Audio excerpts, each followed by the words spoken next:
Hello, and welcome to episode 87 of Cutscene Convos. We've got an absolute monster episode this week. Will be talking about all 19 inches of Venom, Loki episode 2, Gen V episode 5, the Invincible season 2 trailer, Nerd News Network, and our content championship Breaking Bad versus Return of the Jedi. I'm taking it you missed that meme, Hori. Yeah, apparently. Because I'm like, hey, Okay. pause. What did you say? With the collector's edition of Spider-Man 2, there's a big statue Didn't I of link that to you Venom. ages ago? Yeah, of Venom fighting Miles and Yeah. Peter, and they tagged it. I bet you guys can't wait to get your hands on all 19 inches of Venom. Like the Referee. official Sony Hey. UK account tweeted that. Okay, some Zoomers tweeted that out. Yeah. Social media manager managed to slip that one through the boomers. Jeez. I was thinking, I was like, hang on a second. Pause. What game are you playing? How's your week been, Hori? My week's been, well, it was fairly chill up until like 24 hours ago. What happened 24 hours ago? Well, kind of just sudden crunch time on a project. As always. But yeah, week was chill, playing a load, mainly gaming, was on top of work. And then I don't want to give away, due to things going on in the industry, communication was all over the place. At an all-time low. Yeah, just like lines of communication lost and stuff.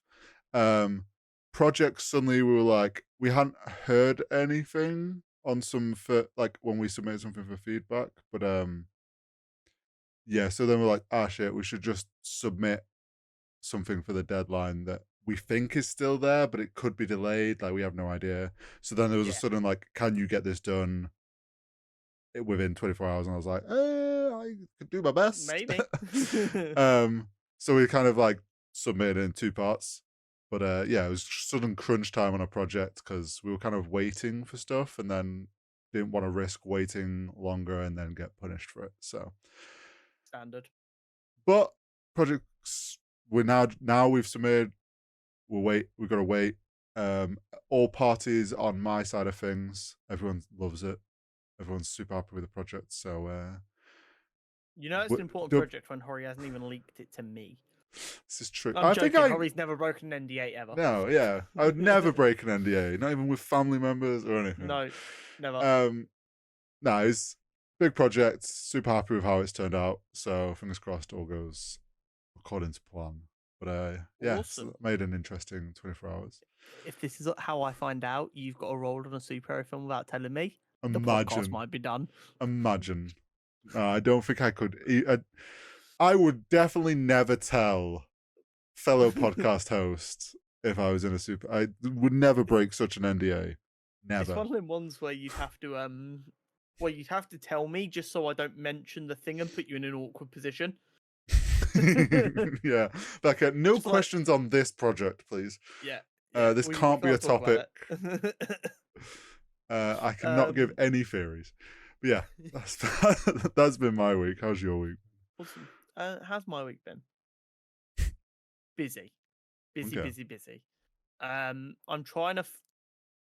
loving CS2. It's like Valorant, but the stuff I struggle with in Valorant isn't a thing in CS. Yeah. Which means the stuff I'm okay at in Valorant, I can focus on. So, like, I was finally cooking a little bit there last night. Like, yeah. I'm getting good on the old gaming toy. But I've also got Cyberpunk Phantom Liberty I want to finish. I have finished the main story of Starfield, but I've not finished Starfield. I've not finished Baldur's Gate 3, and we are 4 hours away from Spider-Man. Yeah, you're in a tough spot. I'm in hell. So that's a lot. We're also, as it feels like I've been saying for years now, dealing with stuff with the move and trying to work out when stuff's happening and how stuff's going. Because we've never done it before, and all of our parents haven't done it for like 20 years. So stuff is different. But we are getting there. As far as I know, we're still on course to move in March time. I like that. As far as you know. Yeah. But yeah, it's just a busy week. With stuff moving at work as well. That could be big changes in the future. Depending on how that goes.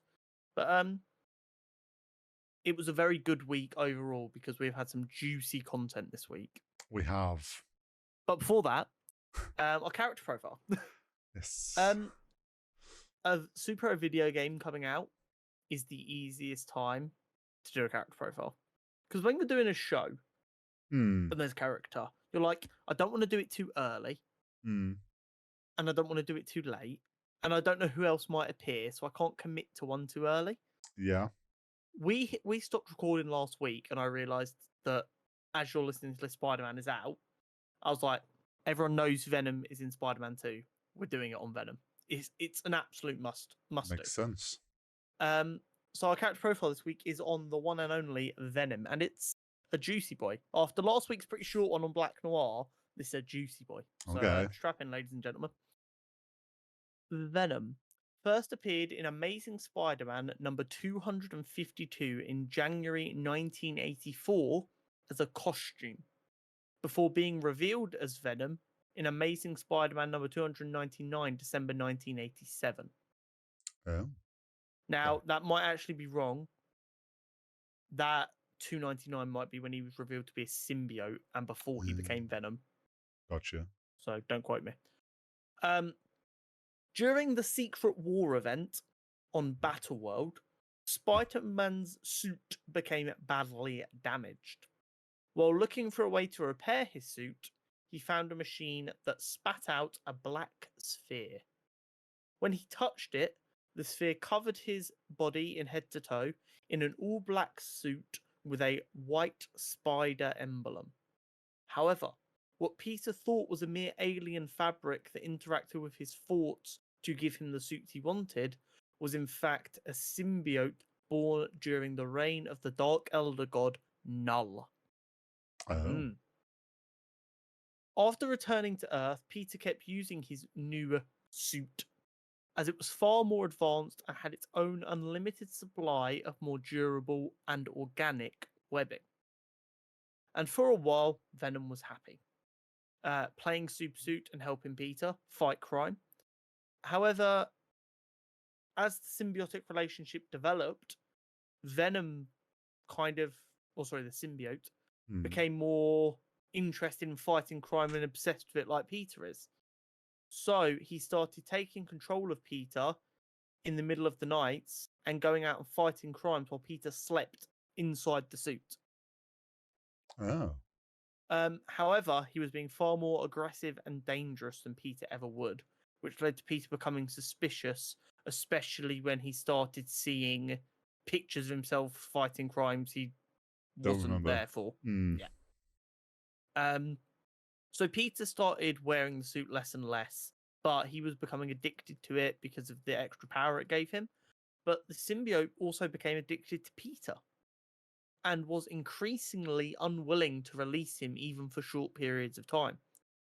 Concerned by his constant exhaustion and his suit's seeming ability to control him, Peter sought advice from the Fantastic Four, or more specifically, Reed Richards, aka Mr. Fantastic.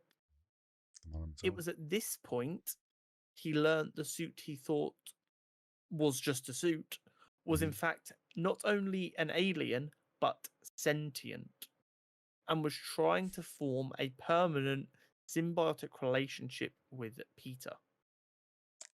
Disgusted by this revelation, Peter and Mr. Fantastic discovered that the symbiote's weakness to noise and fire, and used these weaknesses to remove the symbiote from Peter and also contain the suit in a unit. Okay. Yep. That's it. We've done it. That's it. Job's a good one. Except it wasn't. Because the symbiote managed to escape the containment unit secretly, and amongst using humans to help him transport, he managed to hide in Peter's closet as a spare suit, waiting and planning. Eventually, the suit attacked and tried to forcibly bond to Peter. Oh.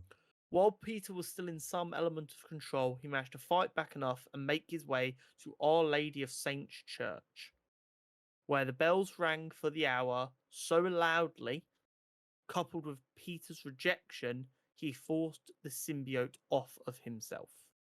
Okay.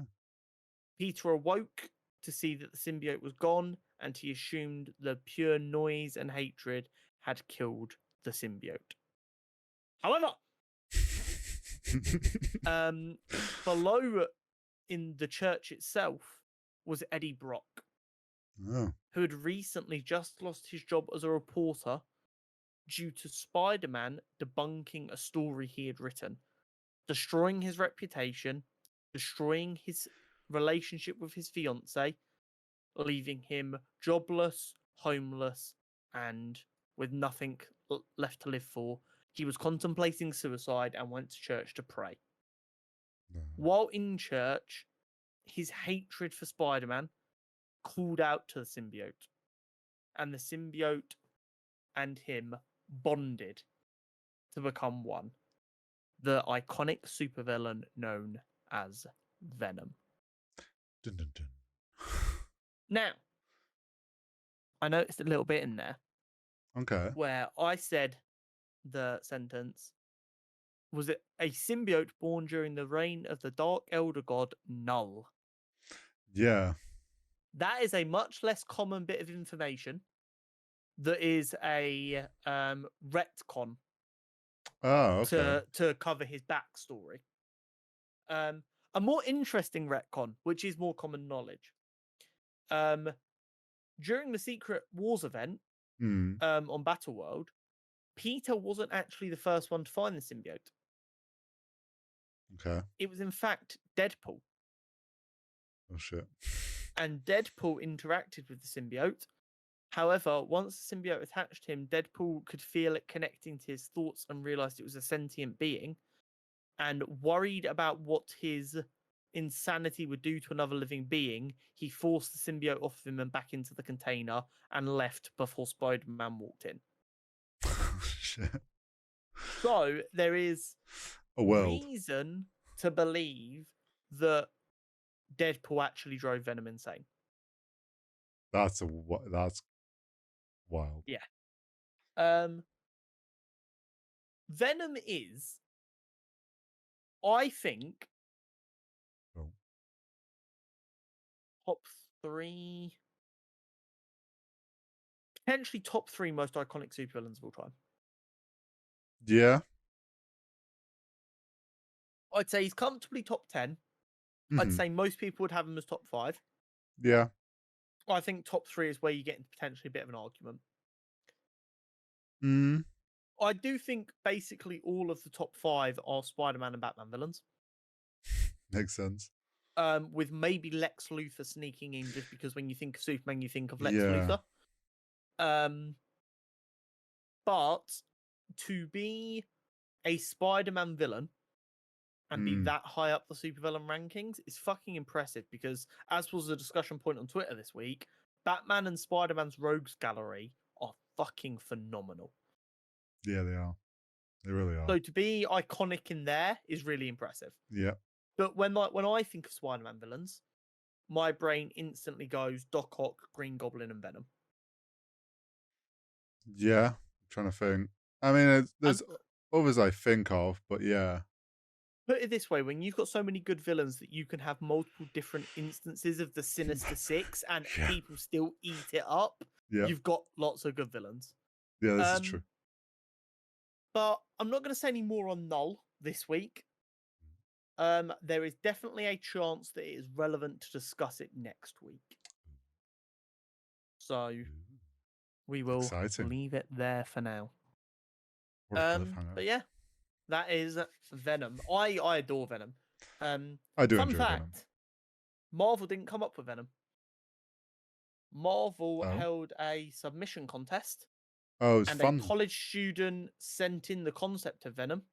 That's cool. And he got paid $25 and that was it. Yikes.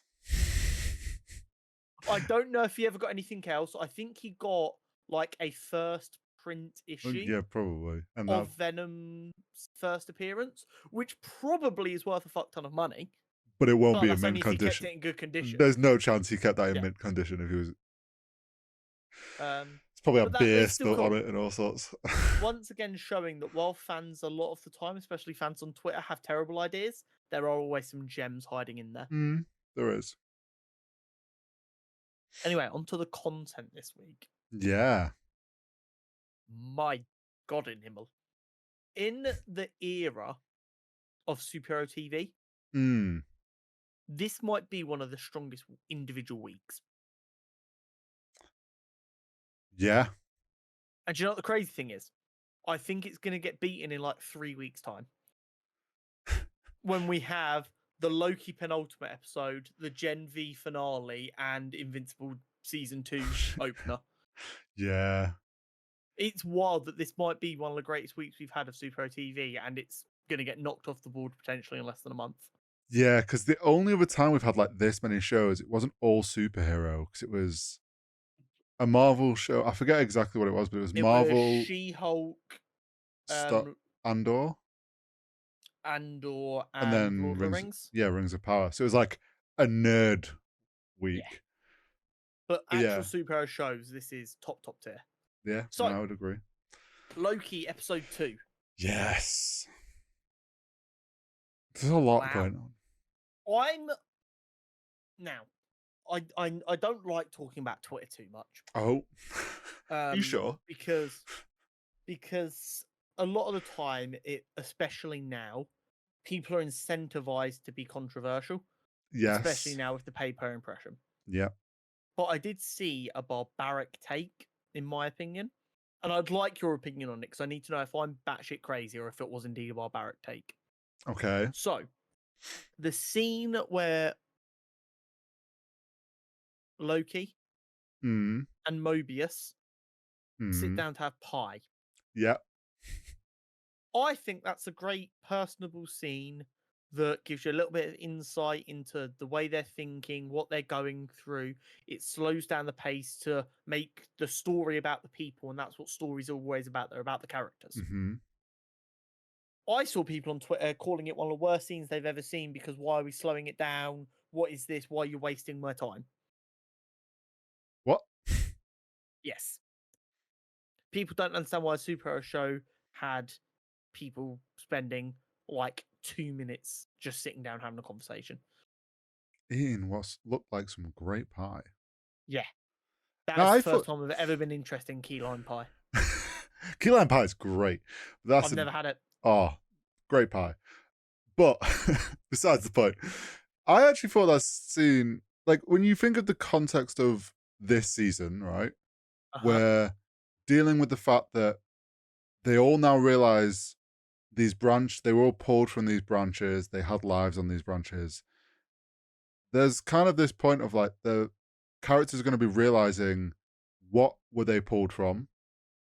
Does it matter to them? Is it worth them finding out? Like, what are the people's motivations now? Like, should the TVA be continuing? Like, how should they be dealing with all this? Having a scene like that where they're approaching that, like Loki's like, do you not care like what your life, and how like a person would be dealing with that information, I think is important for the show and how it's going forward. So I think the take 100%. That it was a waste of time is wrong. 100%. And like, I also think, bearing in mind the speed at which everything's having to happen, because everyone's losing their fucking mind. We need to work out where Sylvie is to try and work out what happened, to try and work out what might be coming next. Yep. Where the TVA itself is still trying to crumble while Ouroboros is trying to fix the time loop. Yeah. So that it can handle all the branches and this, that, and the other. So when everything's a million miles an hour, it's so important to have one of these scenes where the characters kind of check in with one another. Yeah. Like, we've all been to that party, or maybe it's just me because I fucking hate socializing for too long. But like, me and my girlfriend will go out, whether it's not that we do it much. We'll go out, we'll go clubbing with friends, we'll go drinking, we'll go to an event, whatever. and we're just kind of checking like, you good? And Mm. it's so important because it's how relationships work. You need to know where the other person's at, and it shows how important the Loki Mobius relationship is. Mm. That Loki's like, okay, you're losing control a little bit here. I've just realized I've not checked in with you while this is all going fucking ballistic. Let's go sit down and realign ourselves and catch up and make sure we're on the same wavelength. Well, yeah, it's that checking in. It also shows, like you say, it shows that relationship Loki and Mobius have been building, and Yeah. also shows like the growth in a way we've seen from Loki through the season one now into season two, where he does care about other people. He Yeah. might manipulate them a little bit, but that's just Loki. But He is the god of mischief, what do you yeah, expect? I thought it was a nice like contrast, like you say, of like everything technically like after episode one, we know everything's on a countdown because Mm-hmm. meltdown's imminent. So it's like everything is on a rush. Having moments like that kind of just stops it feeling like constant chaos episode after episode, because that kind of then would feel too much. If every episode feels like, oh shit, we're about like it's all about to go wrong, like it gets a lot to take in. Yeah. Yeah. So I thought it was good. I have one small thought slash gripe, not a huge thing, Mhm. more a theory on Do you know how something. rare it is that you complain? I'm here. It is, this is true. It's not a huge complaint. It's more Oh no, don't leaning. roll it back No, now. no, You no, got me no, all no. excited. It's more leaning into what we discussed a couple weeks ago, where we were worried that maybe reshoots should have been done. Okay. This episode just jumps into them arriving in London with like no explanation as to how we've got to this Yeah. point. It was a And proper cold start. yeah, and then what felt like added in a voiceover afterwards is as they're pushing through the crowd to go into the theater. So obviously Oh yeah, they absolutely did. you no longer can see them speaking. They added in Mobius going, "Oh well, this is the easiest lead to Sylvie."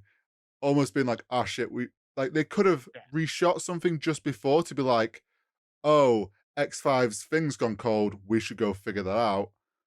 But like, they didn't want to do reshoots or slash couldn't do reshoots. Yeah. And I think that's the first thing. It's not a big thing, but like that is the No. first indicator that I think Yeah. they just couldn't do reshoots, but they should have done. My as someone who has no TV film production knowledge whatsoever, Mm, as a pure viewer, mm, I find it so jarring and infuriating when you get them added in post voiceovers because it never captures the sound right and it is fucking glaringly obvious 95% of the time. I'm yeah. sure out of everything I've watched, there has been maybe 5% of the time where they've done it and I've not noticed. Mm, But when I notice it, it does my nutting because I'm like, that sounded like the difference of me recording through my webcam microphone versus this microphone. And you lose like any of that natural background noise that they can't quite get out when they're filming. And it like cuts the atmosphere out of what they're saying. It's like, well, you clearly recorded that in post. I hate it. yeah, you could tell it Um, was added. yes. And I do agree the cold start, it takes you a few minutes to get up to speed, and you're like, okay, why are we here? Yeah. And it takes them having Um, to like explain a few things. It's like, that's fine for what I us because we're yeah. invested, but I can imagine a Yeah. lot of people find I it mean, hard. our friend Luke, who has been on the podcast before, he had some questions this week. Hmm. Because season one felt so long ago and there's been so much content in between, but that's a Yeah. discussion for another day. Um, so he had a big question about, I mean, the end of the episode. Um, so he said, is killing the branch timelines bad? I got the impression from season one that having more branches was bad, but then they all got annoyed, upset when the branch timelines were pruned. I feel like I've missed something here because season two seems to have the opposite reaction that I was expecting after season one. And Hmm. do you know what this is? It's the fucking pacing issue from season one coming back to bite them in the arse. Yeah. Because the first five, it was 6 episodes season one. The Yeah. first 5 episodes were all about how the TVA operates, this, that, and the other. Mm-hmm. And then the last half of the last episode was explaining what the branch timelines actually were, etc., etc., etc. Yeah. So Luke, as a normal casual fan, actually he's more than a casual fan. He watches everything, he pays attention. Yeah, He would, I say, is the step above casual, was lost. That's a yeah. problem. I think also, Um, like you say, the pacing plus the big gap between seasons has just meant people have yeah. lost So track. to explain for anyone who was like Luke confused, Mm. it's very simple. At the end of season one, the TVA and the people inside the TVA all found out that they had had their memory wiped and they had been taken from branch timelines, Yes. i.e., they had their own lives in the sacred timeline. They made one different decision Mm-hmm. and then they got pruned, but instead of Mm. getting pruned, they became agents for the TVA. Yeah. So all of a sudden, and this is accidentally very politically on the nose right now, these people went from viewing the people on these branch timelines as monstrosities who don't deserve to live to, oh shit, they're people too. Mm. Which shouldn't be a big revelation, but apparently it fucking is. Yeah. Um, so now they're realizing that all these branch timelines are actually perfectly natural, Yep. and what they were doing before was actually, without even realizing it, a very fascist military overtime. Mm-hmm. So now with this information, they're like, no, we're going to let the timelines branch. Now, this has created problems Yes. because of the way the TVA set up, but that's why they're being so protective and letting the branches happen. What you've still got, unfortunately, is the subset, which we saw at the end of episode one, looking like they're Mm-hmm. going to war, who Yep. still believe in the myth of the sacred timeline. So what they've done is they've taken a bunch of the prune charges, which we saw at the very beginning of season one when they took Loki. Yes. They set a charge, Yep. and what that charge does is cut the timeline there so Mm-hmm. that it can heal and rejoin the sacred timeline. Yep. The difference is when a branch is created, not as many people are on that branch yet because Yep. it's not diverted far enough away from time yet. Yep. Which is why, if we remember, they had the little countdowns until it becomes dangerously big. Yep.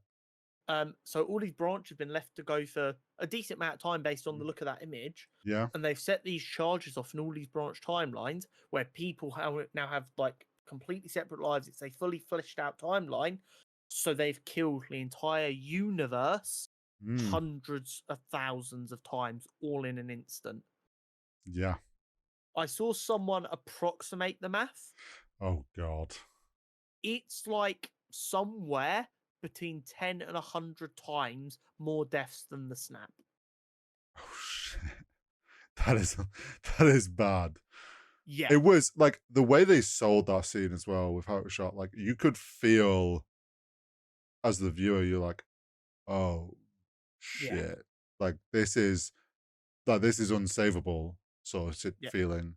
Um yeah, it was brutal watching like It all the timelines getting just branches, whatever. disappearing. Yeah. But it's very interesting because we were talking last week about how are they going to solve this issue with the timeline like going out of control. Mm. And instead of, oh, Ouroboros just magically fixes it, they've gone for, oh no, it was about to all go really bad because Ouroboros couldn't fix it, and he got. They used to Ex Machina it out of it a little bit, Mm. um, but I'm not gonna. I'm not gonna say it was a complete like they got lucky because the plot needed them to, because it was set up in episode one Yeah. when we saw them all leaving with the Yeah. charges.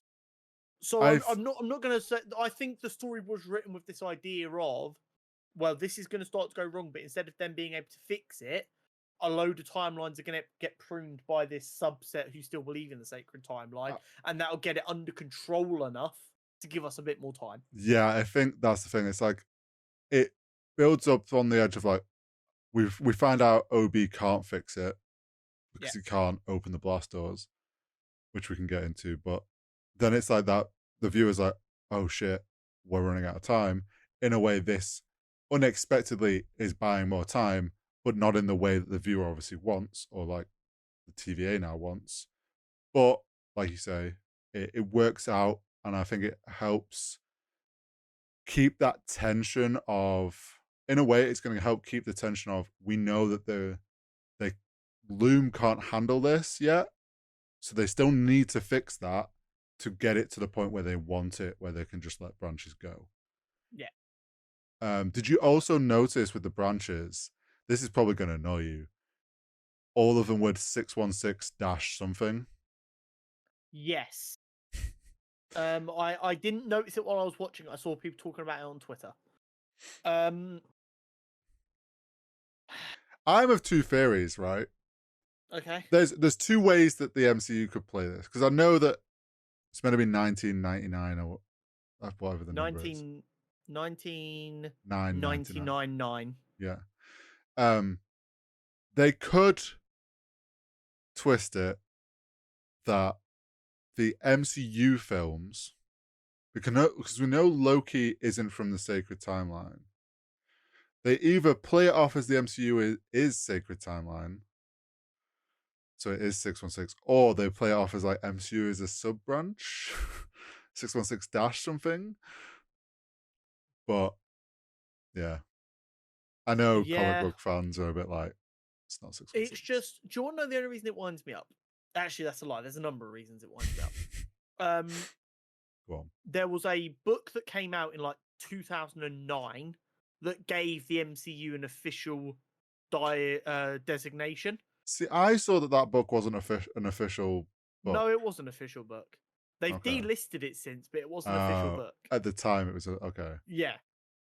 That listed all of the different universes. It Mm. was supposed to be like a starter's guide to, where does this story take place? Yeah.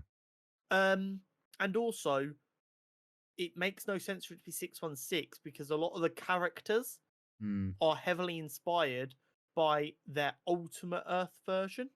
Right. Okay. The Ultimate universe where Yeah. Quicksilver and Scarlet Witch, Yeah. that one. Yeah. A lot of the characters are at least partially inspired by that version. Mm. Like that's where Nicholas Fury, that looks Yeah. like Samuel L. Jackson, Yeah. came from. Yeah. Um, yeah. Like, so it's one of them weird things that doesn't make a lot of sense. But overall, I'm positive Mm. about Loki. Bearing in mind we're now in a Yeah. period where we don't actually give Marvel a lot of headroom. I think so far the pacing's seeming okay.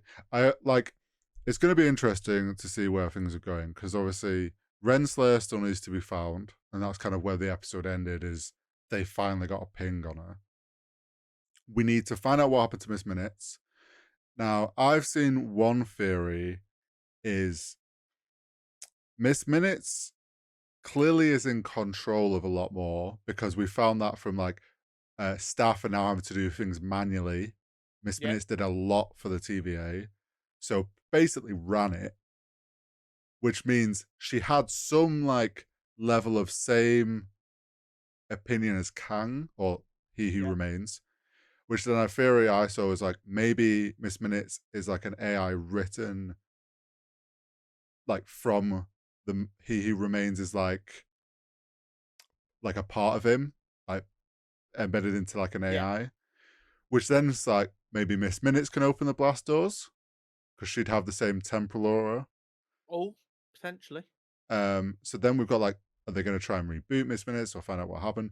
Interesting that Obi as well clearly has some weight at the TVA. Yeah, I'm really, really curious to learn more about Obi. Because the fact his pictures in the TVA handbook, and like He Who Remains would allow that, and also he hasn't had his memory wiped, it's almost like he's an integral part of the TVA. Yeah. Along with He Who Remains, Miss Minutes, and then whoever's in charge at the time, Renslayer and what we know. Yeah. But yeah, I think the loom being the main focus will help keep the pacing quick enough. Yes. In my opinion. I'm concerned how we know Kang has appearances in this series, or variants of Kang. Yeah. I'm really confused how that's going to work. Yeah, because we haven't. Because right now there's no reason for it. Well, yeah, this is the thing. In the trailer, we've seen that they go and they find like one of the OG Kangs making the first, like one of the machines. It's like, I wonder if that's part in, as they're trying to find Renslayer, they're coming across Kangs because she's trying to find one that can help. And maybe that's where it comes into it. for the OGs of the podcast, when I did my Kang the Conqueror character profile many months ago, potentially a year plus ago, we did discuss Ramona Renslayer and her importance, which is now coming to fruition because we see all, we know how stuff goes. So yeah, I definitely think the only way it's going to make sense is while chasing Renslayer, they bump into Kangs. Yeah, that's what I'm thinking. But I'm definitely interested to see how it goes. I like the style. I know it doesn't feel like a comic book show to a lot of people because it's not action and violent, but it's what I enjoyed most about the comic book medium, in the sense of, instead of it just being all about action, it is action, but the characters are there for a reason, and you want to. There's a reason I don't read every comic book I can get my hand on, because I don't care about some of the characters. Yeah. I want to care about these characters, so having these interactions and building these relationships, phenomenal. In a post-Endgame world, Owen Wilson is a phenomenal addition to the MCU, and I hope they find a way to keep him around. I hope they find a version of him on the main timeline that ends up being really important.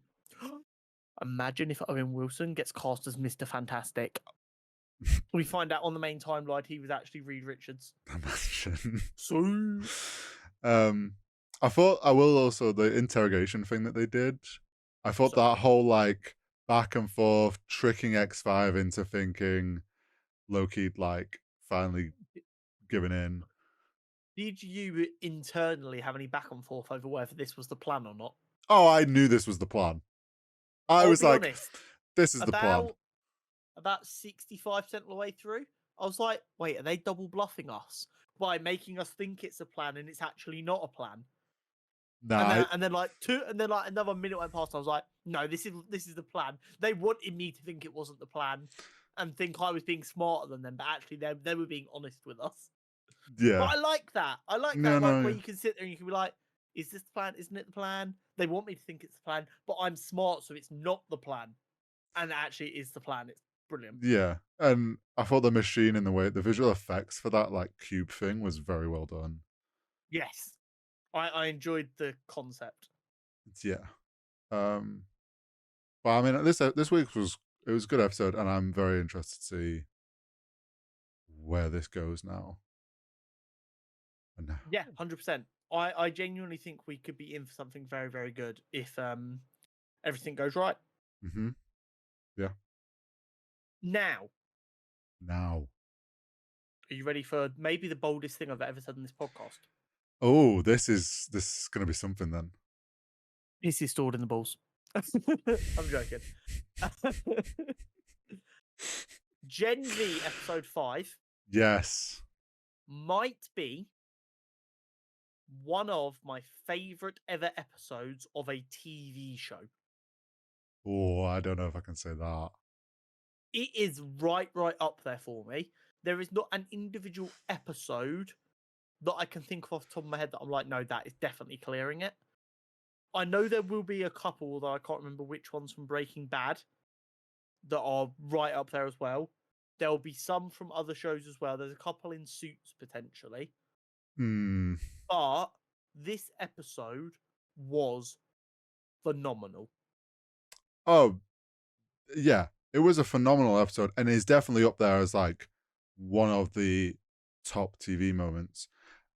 My first note on this week's episode, right, is just, holy shit, I did not expect Kate to be the bad one. Chaos. I honestly, pure chaos. I was watching with my mate because I was on my girlfriend. It's like, we were both there and we just kind of went, what the fuck? It's Kate? Like, when she was like, oh my god, do I have one? And Marie went to check, and then you just see her uncovered hand appear. I'm like, oh yeah. shit. Yeah. You know what it is? It's the moment in 22 Jump Street where Channing Tatum's character puts together that he slept with a daughter. I was like, oh shit. Yeah. It was literally, it's like that moment you go, wait, it was Kate this whole time. And then your brain, like, my brain's like, she did it. Like, it all starts piecing together as to like every moment. Like, she's caused so many things. Yeah. Absolute fucking chaos. And the Rufus bait and switch was so well done. Yes, absolutely, it's perfect. And again, they set it up in last week's episode. Yeah. And This guy that you have seen in the background of every other episode is Rufus. He has powers that are creepy as fuck, and he's using them to date rape people. yep. But he's also making people forget stuff, so that's kind of dangerous. Mm-hmm. And then they all wake up at the beginning of this episode, can't remember anything. And again, we fell into Kate's bait as well because she's the one who brought up Rufus. Yes. She's the one who shows them on the And of TikTok course, video, if you notice yeah. that. And all of us, like last week, we were like, I love Kate so much. She's brilliant. So when she goes, oh my God, Rufus, we, like idiots, like them, go, of course, we know Rufus. They planted the seed so well. Do you know what's also probably worse, though? Remember how she tells them a story of like, Rufus did the same thing to her. Probably all a lie. She used that to bait them all. I reckon that's a lie. I reckon she did that to help make Rufus seem more of the bad guy. I would be inclined to agree if not for the fact we'd already see him try and pull the same shit. Yeah, And but here's the thing, what she described is exactly what Marie was snapped out of by Jordan banging on the door. Like the exact same setup, it camera setup and was. everything. And because she wasn't there to know that's what had happened, I can genuinely believe that Rufus did that to her, and to her that was just making the story, like, you know, like the best way to lie is to tell 90% of the Yeah. truth. I view it more that way. Um, Plus, I don't want to believe Kate's completely evil because of her little redemption moment at the very end. I don't know. Like, So I think she's been put in a really tough position. yes. Oh yeah. I mean, it's the Um, same with like the boys. Everyone gets Shades of grey essentially everywhere. blackmailed into doing the things that they like. They're forced to do the things they don't want to do.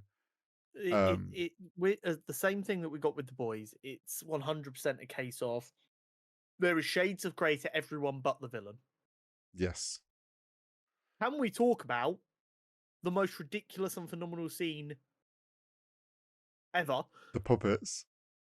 Oh my God, how did they make that so brutal? I like. It was so Like good. impressively brutal. It's like the cartoon from Black Noir. It's the same situation of like, oh, we're getting Sesame Street puppets. Oh no, we've seen the boys. This is not going to be fun. No, but it's more impressive than that because you have less control over puppets than you do animating stuff. True. But also, the puppet that was Sam even Yes. had his mannerisms. Well, yeah, this is good puppet. True. Like that was phenomenal. And I don't want to sound like a fucking idiot here getting hyped over puppetry, but like at the end of that fight before it cuts back to Sam, you see the puppet walking forward a little bit, and it has that kind of shoulders dropped really low, a little bit of a slouch with the head tilt as it's walking, which that's how Sam has walked every time he's been involved in violence. I'm just like, that is so impressive in like a puppet, which is difficult to control. Yeah. To get that that level of mannerism lineup was so impressive. It was very well done, and like you say, incredibly brutal for a puppet scene. I also like that the way they showed Emma's puppet wasn't there, is it was flickering. So then you're like, oh, okay, that is definitely not part of this weird visual that he's having. I also loved that they 100% made sure that when it flicked back to real life, you could tell that all of those soldiers had been killed in the exact way we just watched. Yeah, which then they adds made more sure you weight. They made sure that you knew that what you saw is exactly what happened. And do you know what the funny thing is? You're almost sat there like, I'm glad they showed that with puppets because I might have thrown up. Yeah, I don't think they could have got away with having that. I mean, we've literally seen someone we explode have, dick first. we have, but I It don't would know. have been difficult to pull off. Yeah. But like, I don't understand how a show can have such genuinely well written and put together storytelling power of the, even though you know what they don't know, you're still trying to piece together why they don't know it. Like, that Yes. is so difficult to do when we know everything, Yeah. but we still don't know what we need to know to help them. That's Yeah. such a compelling storytelling device. And the whole like, because obviously we said last week, the sudden cut to them in a bed, we were like, that was a weird way to end the episode. Makes so much more sense now. Them all Yeah, waking up in this, like, they made that house the most frat boy house they could with all the details everywhere and yeah, everything going on there.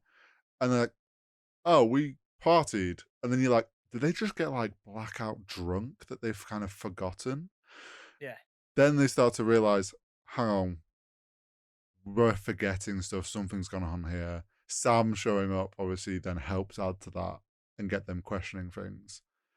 Can we also talk about the fact that Emma was giant in the pool? Yeah. That means Kate got close enough to Emma in giant form and then made her wipe to memory. I wonder if they just partied trying to forget what had just happened and she did it at the party No, no, no, no. She did it as that fight was before. going on. Okay. Yeah, yeah. Where it cut is where it started happening. Okay. Um, But because you got to also, remember they lost a whole day as well. So that true. party was the night after we saw. Yeah. Because what we saw last week was Thursday night. Well, yeah, They they, woke up Saturday morning. yeah, So she's mind wiped them Thursday night and yeah, got them all to go to a party yeah, yeah, and yeah, then yeah. mind wiped them again at the end of the party. So they think it happened at the party. Well, I think, I don't know if she mind wiped them at the end of the party. I think she got them all to party and drink and get blackout drunk. And you like, it's like getting blackout drunk. You don't remember what you did at the party. Potentially, I think she might have had more difficulty getting them to go to the party with Sam still on the loose, though. Oh, no, I I think think, she had to wipe them to get them to go to the oh, party. yeah, yeah. I think she wiped them to go. I don't think she wiped them off. Like, I think she just used the party to make them Oh, potentially. just get blackout drunk at the party and forget about Um, what they were doing at the party. but it's the Point way about all the Emma, though. storylines come together. Go on. Think of the amount of throw up she did. Yeah, yeah, yeah. I was thinking, where has When she she's like, gone? She yeah, was like, find me somewhere to throw up. Like, bitch, where? like you're gonna fill the pool. Like, what? Yeah. But the It's so impressive to okay, have so many concurrent stories of different importances hmm, occupy equal amounts of my brain. So obviously the main story is, oh my god, how are they going to get their memory back? How are they going to work out what's going on? Are we going to get mm-hmm. like a Did you ever watch The Good Place?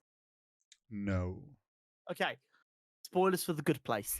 The Good okay, Place is a sitcom about heaven, right, but one person who was a piece of shit accidentally ends up in heaven. right, And all the other people try and help her hide, or her friends try and help her hide in heaven. okay, At the end of the first season, mm, you find out this isn't actually heaven. It's oh, been hell the whole time. oh, And then, like, the first episode of season 2 is them constantly getting their mind reset 'cause they're trying to make this experiment work of mm-hmm. punishing people with the idea of heaven. I thought, are we going to get this kind of idea now where we're just like stuck in this loop and they keep on getting back to it and like Mm-hmm. working out the problem again, and then they get fucking reset.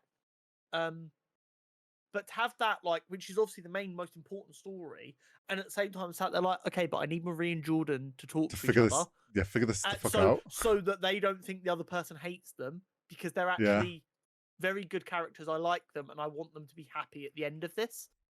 yeah. It's that thing of like we were seeing, like, oh my god, there's something starting there. We're gonna get like a nice, and we talked about it last week, like bit of a relationship, and then it's suddenly their minds are wiped to before that kind of like kicked off, and you think, no, you've just lost something really important that was happening for the two of you.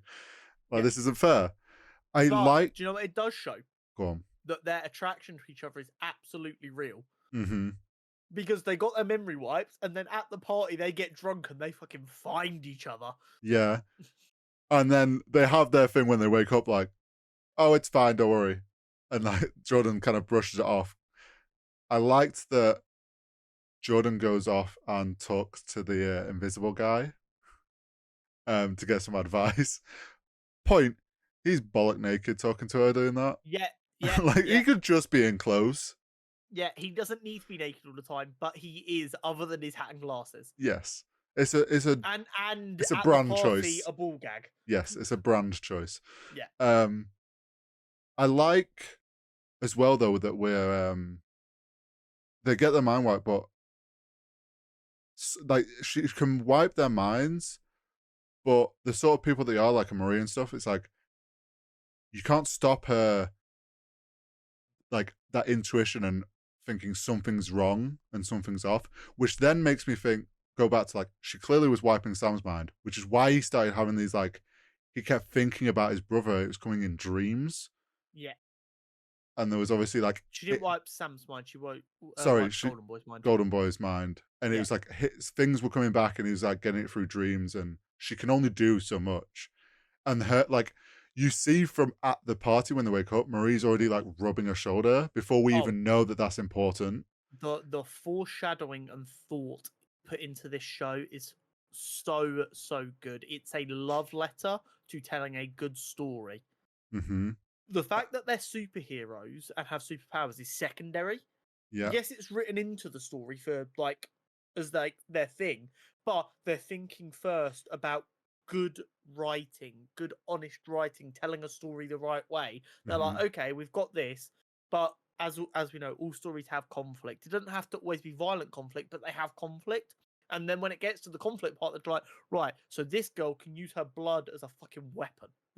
Yeah. That's the thing as well. It's like we're slowly seeing actually how, like, I talked about it last week when I said, just imagine she's on like a battlefield and she's got all that blood to use, like she'd be crazy strong.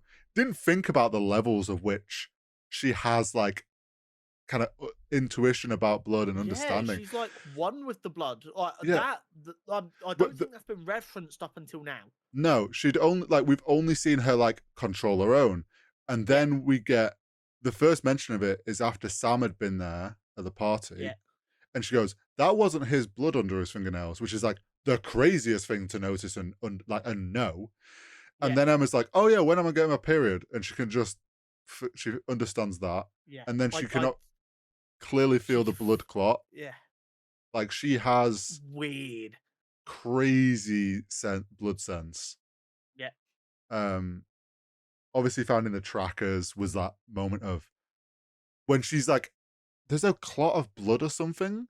And like that moment when she's realizing there's something there, so she goes to take it out. I was like, it's gonna be a fucking tracker. It's gonna like they've chipped them. At this point, I'm still I'll be thinking honest. it's the lab In that have my done head, this. I wasn't thinking that. I was expecting her Oh, to go like that and be like, "Oh my god, that's a massive bruise. What the fuck's that?" And then like oh, be like, "Oh, I must have been in a fight or something." Because when I yeah, think of blood clots, I was thinking of like pallets and stuff, I like get going you. to heal a wound or whatever. But then when she's like, I'm like, "Oh," and then like the blood splatters on the mirror. I'm like, "Ah." Yeah, they're just, and then it's the tracker. Same with what we saw in, was it in Starlight? They took out Starlight, and what Black Noir took out of himself. Yeah, It's the yeah, same tracker. yeah. At that point though, I'm like, holy shit, what happened? Who like has the lab chipped them? Like I was like, surely like did they get stopped then? And then obviously the Rufus stuff, and you're like, oh shit, the Dean's working with Rufus. Like, nah, it's all just misdirection. Constant. But we get the massive reveal right at the end of the episode that this doctor is working on a virus for Yes. Vought so that they can control the soups with a lot less problem. Well, yeah, this is the thing. They're always trying to find a solution to have a fallback in case something goes wrong. For Yeah, Homelander, they tried using his son. they are terrified of the power people like Homelander possess. Yes. They need a way to control these people, or if they can't control them, kill them easily. Yeah. Like we've seen that Sam is clearly bulletproof, Yeah. clearly crazy fast, crazy strong, can leap over tall Mm-hmm. buildings. Someone like that having a psychotic break when the entire world now knows that Vought created superpowers is Mm, not something you need on the news. no.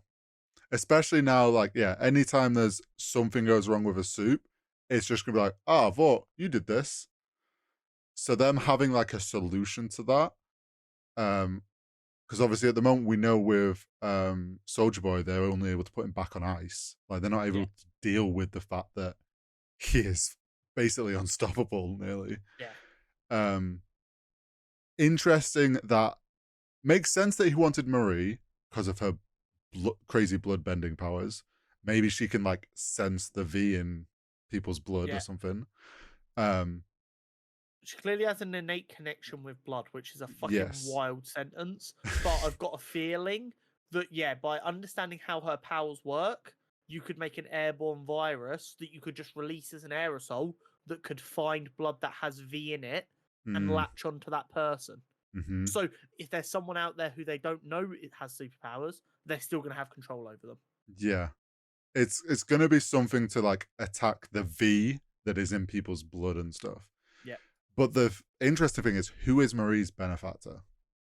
Yes. I have one theory. Okay. Ex CEO of Vought, who, Oh, Giancarlo Esposito's character. yes, who his daughter turned on him. He now no longer has anyone in his back pocket. Discovers he. We already know he got his adopted daughter from the um Nice. same orphanage. Yeah. Um, And he clearly likes powers that allow you to kill someone from afar very easily. yes, and he likes people that are crazy strong because at the end of the day, he's trying to control Homelander. Mm-hmm. Wouldn't surprise me if he's helped kind of pave the way a bit to get her in.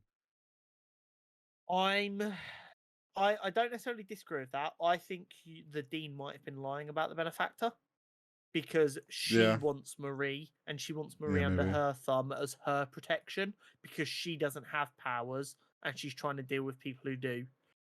And she Yeah, doesn't want to have maybe. to blackmail people like Tech Knight. She Hmm. wants someone like Marie who can just, make all their blood leave their body and just let them die. Just make the Or blood blow their heart exit. up inside their chest, or make their blood clot. We don't know the level of her powers. Can she give someone a brain aneurysm from 100 yards away, a mile away? Like, Essentially. what's her limit here? Everyone else we've seen who's this powerful has like a problem at the other end. Like A Train, like he's blown out his knee, he can't recover from it. He gave himself a heart attack trying to go faster, stuff like that. Yeah, We've got Katie, who obviously when she's pushing too hard, she fucking collapses. yeah. What's Marie's con? And I've got a feeling that's going Yeah. to end up being a big problem.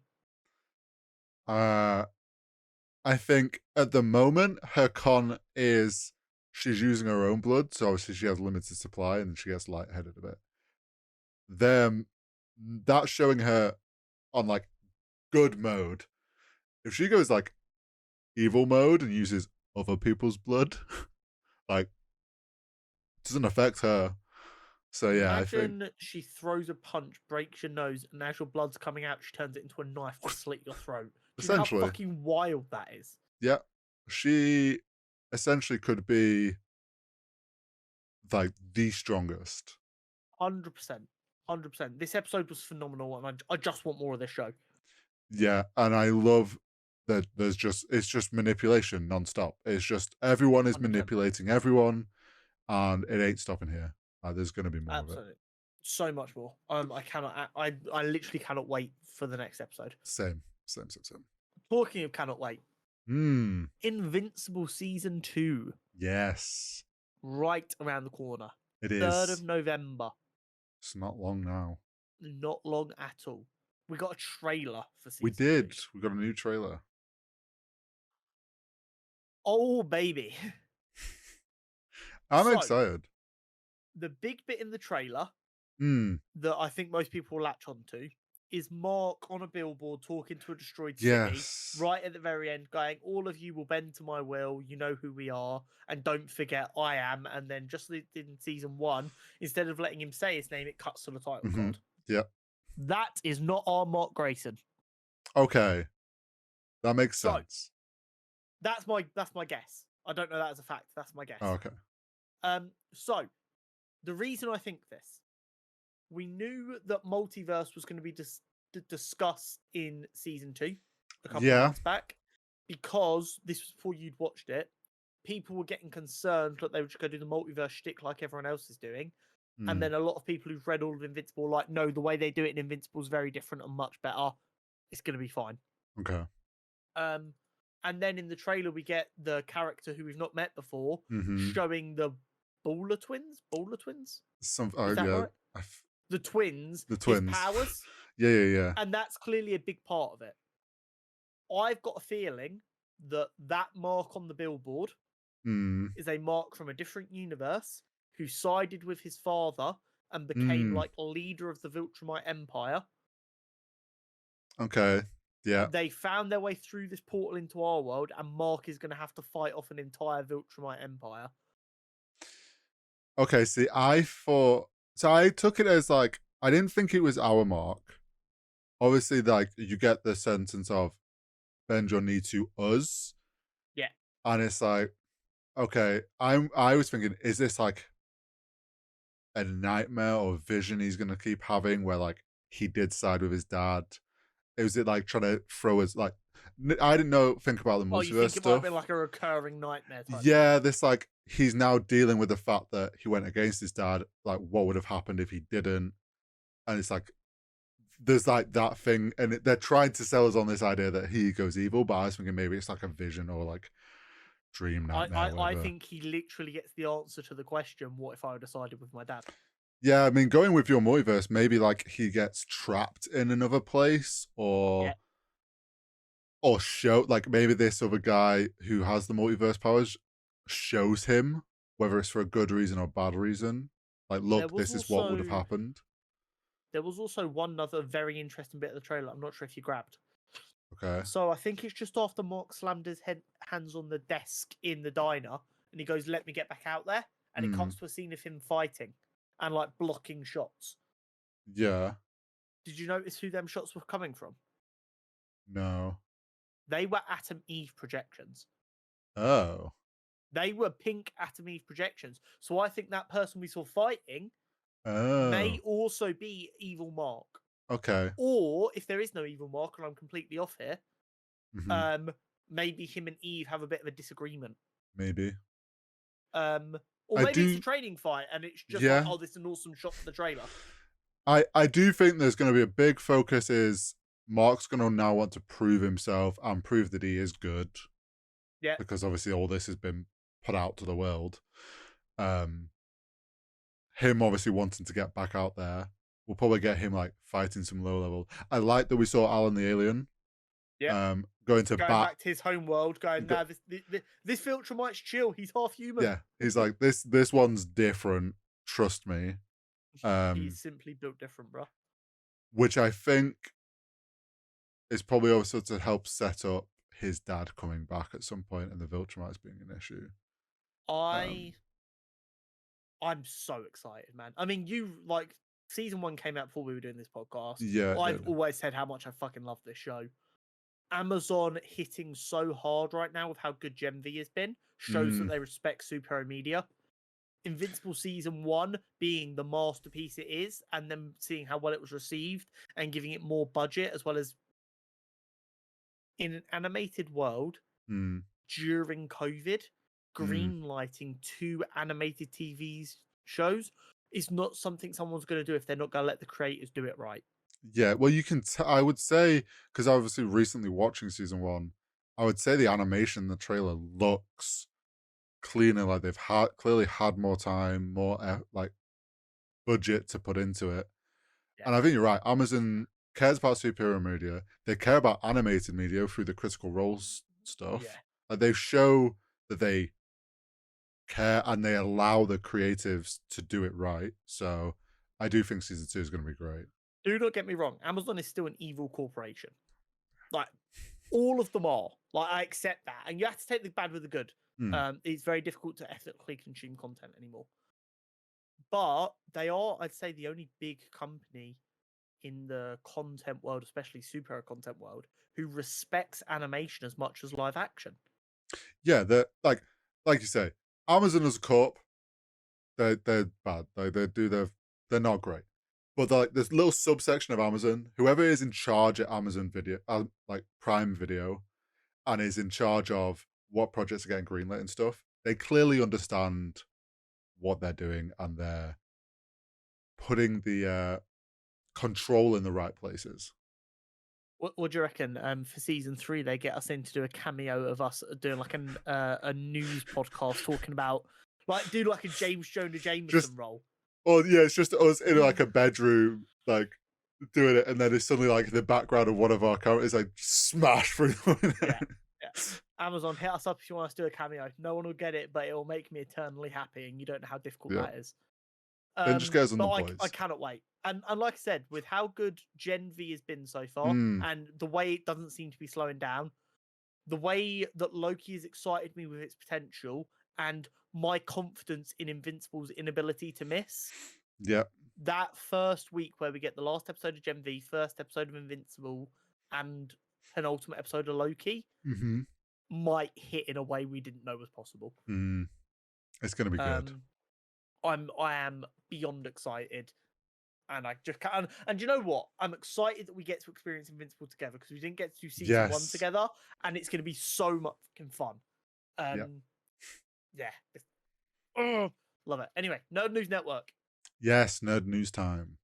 You will not believe me, guys, when I tell you I thought this segment was going to be really short until about an hour before we started recording. Yeah, you're like, oh, I think this is enough. Like, I know we've joked about it before, but I never really put much stock into it as more than the joke. But Thursday definitely seems to be the day that a lot of news comes out in the media world. It is First wild, and the foremost, timings. this came out late last Thursday or Friday. Mm. Wonder Man. Yes. The MCU Disney Plus show that I was semi-excited for because Wonder Man's a semi-interesting character. Mm. And that I thought they had a lot of room to try stuff with because he's not a well-known character, Mm-hmm. appears to have been axed. Now, we're still waiting for a kind of confirmation here. Yeah. But by the sounds of what I've read, it seems like any kind of plans or mention or people working on it seems to have been scrapped. It might just be that because the writers have just come back from the writer's strike, they're just shifting more people over to getting stuff finished so that they can then have stuff ready to go. Yep. But with the discussions as of late around how they're restructuring Marvel TV full stop, it is very likely they just went, no, this doesn't make the cut, get it gone. I wonder if it's not necessarily axed forever, but more it's been shelved. Yeah. Yeah. Quite possibly. A mix of what you've said, which is writers coming off strike, they're having to now restructure and actually put writers in charge of writing and put the right people. So they've probably, the staff that were maybe working on it have probably been like either shifted onto other projects or gone. Yeah. With that project then being like, well, we haven't really got going with it yet. We need to focus on these like headline shows that we're doing, like Daredevil. So they just shelved it. Maybe in like 6 months, we'll suddenly hear, oh yeah, it's going to be made. It's just pushed back. Something that will come out down the line. Really, really possible. I thought it was relevant to discuss this next point. Okay. But it is very small. Avengers Endgame. Yep. Obviously, we early-ish into the film Avengers Endgame, we did a 5-year time jump. Yep. That time jump has now been completed. Yeah. This messed with my head a little bit when people started talking about it, because obviously, like, I forget. I'd kind of like forgot about the 5-year jump, and also just forget like the dates of when stuff happened. So I'm thinking, oh, that was ages ago. Why is this now relevant? And then, so the Battle for Earth, which claimed Tony Stark's life, was 2 days ago. Yes, it was. October 17th, 2023. It's wild because that film does not feel like it was 5 years ago. Yeah, it really sets into perspective. Like COVID time dilation still fucks me up regularly. I'm 24, Horry. I'm sure I'm 22. I'm still in uni, aren't I? No, you're an old man. No, yeah, it's wild though that it was 5 years ago, that film. And I think that's also why it messed with my head when people were talking about it, because I'm like, that film happened ages ago. What are people on about? Yeah. and then realizing that because obviously It happened MCU, ages ago, but not 5 years ages ago. but like, yeah, that's the thing. It's like MCU is like known to be, oh, it's always set as in present day. Forgetting the time jump and then realizing like it has been 5 years, you don't doesn't like go into perspective that that shit all happened like now state. So yeah, weird Wild. fact, but yeah, Tony Stark is now by law forever gone. Yeah. Until Secret Wars. Yeah. Um, so this is an interesting one that I've not actually seen anyone talk about, but I felt it was worth mentioning. There might be a Okay. reason it's not possible. Maybe someone can correct me. Okay. The the Microsoft Hmm. acquisition of Activision Blizzard has Yep. now been completed. Well, it's been fully accepted and they're now finalizing deal. Yeah. Yeah. Yeah. But it's just like Paperwork issue. functional stuff now. Yeah. It's not like there's no reason it's going to fall through now. Yeah. Yeah. Yeah. It's just a timeline thing. Now, I'm not sure if the old heads like Horry will remember. Oh no, they will remember. Sorry, I'm not sure if you young heads will remember.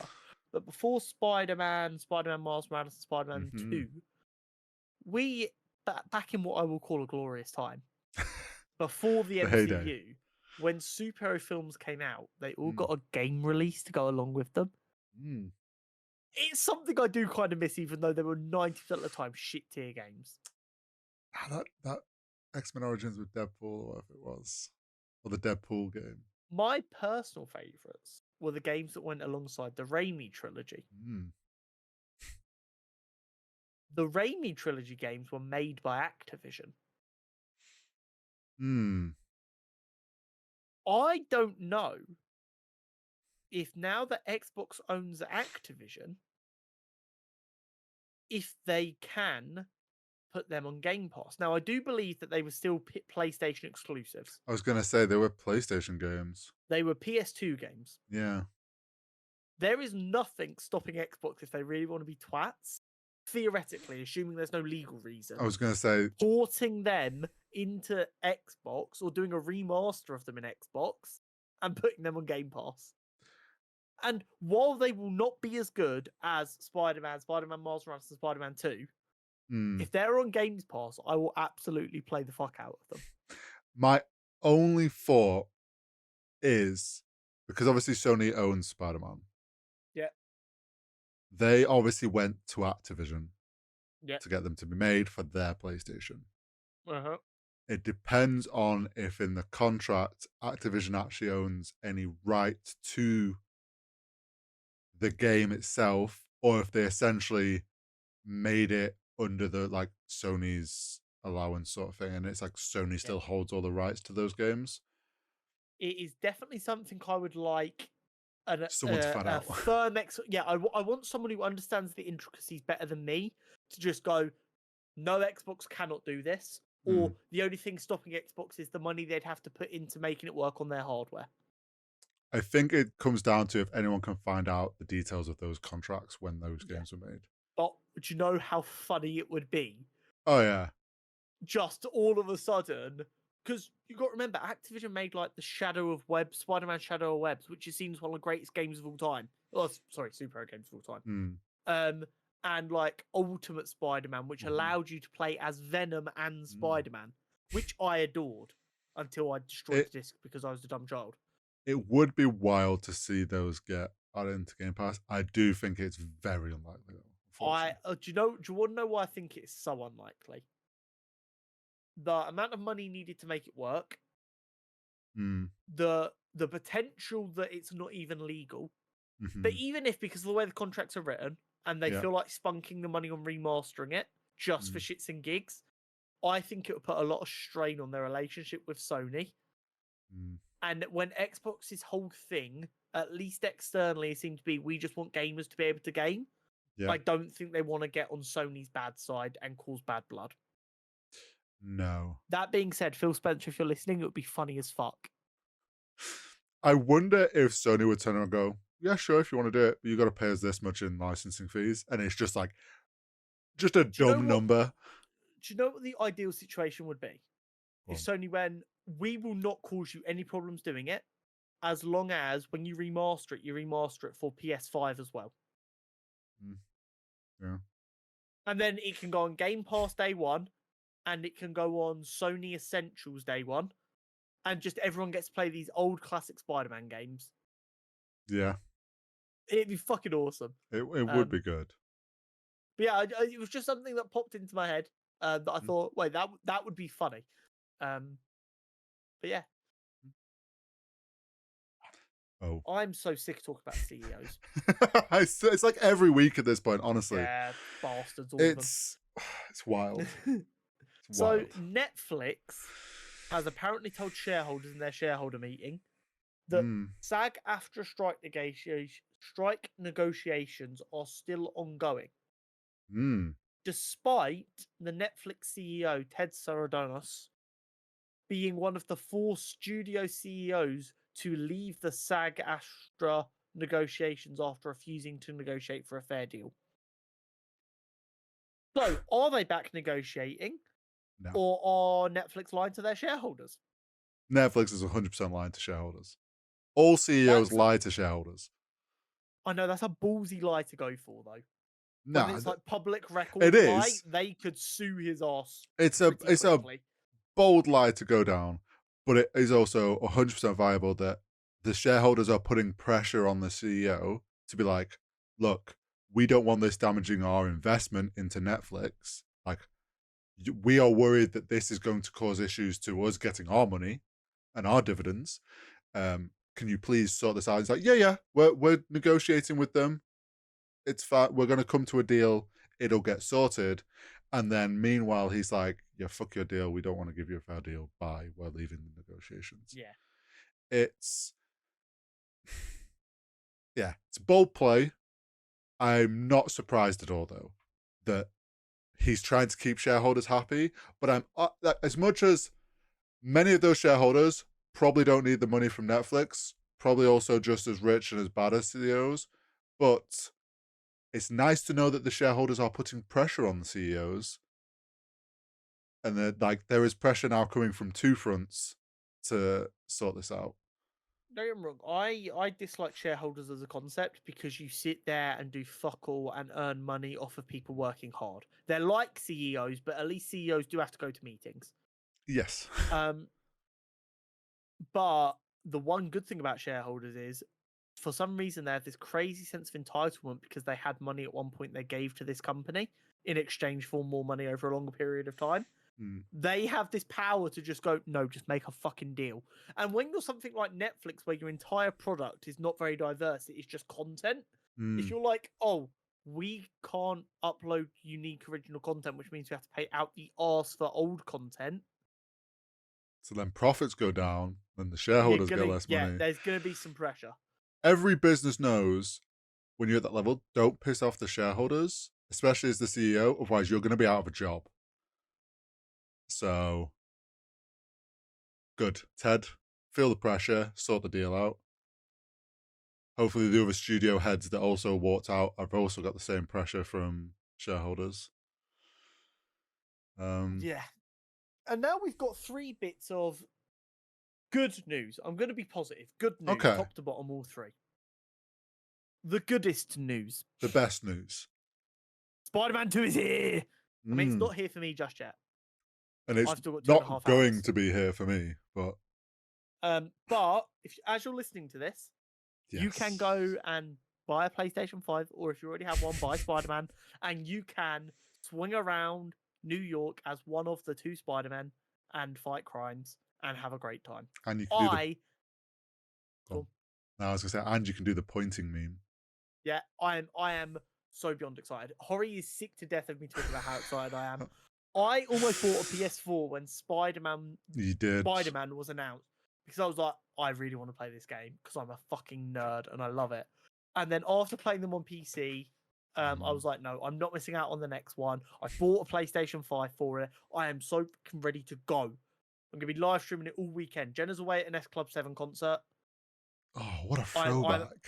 I am absolutely... I have got a PlayStation. For my birthday, my family got me a capture card. We are streaming all weekend. I'm going to have the fucking best time. I am going to be Spider-Man. New York needs me. Meanwhile, I'll be playing CS. I'm so Actually, fucking no. ready. Do you know what my biggest concern is? After playing the MW3 beta, Yeah. I realized that my hands aren't like molded for controller anymore. So You've over years of playing cricket, I've broken my fingers a number of times. So nice. they are like, especially in the winter, my hands are agony basically all the time. Oofed. If I really, really, really wanted to, I could probably get like a what's the kind of arthritis that's caused by repetitive injuries? That. I could RSR. probably get a diagnosis for that. Yeah. Because my fingers are that fucked. So after playing a lot of controller games, my hands can be really sore. I'm hoping because Spider-Man isn't as intense as a first-person shooter like Call of Duty, that my hands are going to be okay. But there is a real chance that I stream it for like 10 hours on Saturday and then I have to sit with my hands in ice for 6 hours just so I can play again the next day. But we will be there no matter what. Through pain, no matter what. We are saving New York this weekend. I hope the viewers are ready to listen about Spider-Man for the next month. Straight. Forever. You think I've been talking about Cyberpunk and Baldur's Gate 3 and Starfield and everything else too much? You fucking wait. For the PC Master Race viewers, don't worry, I'm playing CS2 still. Hey, I carried your ass in CS last night. I do not want to hear it. Mate, I played so much CS2 yesterday. I played more with my other mates after you lot got off. Wow, that's crazy, bro. Keeping on Spider-Man, yeah. Yeah. There are rumors that Madam Web, you know that project we mentioned 6 months ago and then it all went very quiet about? Yeah, we have no fucking clue what it's going to be. Apparently we're getting a trailer for that on Monday, potentially.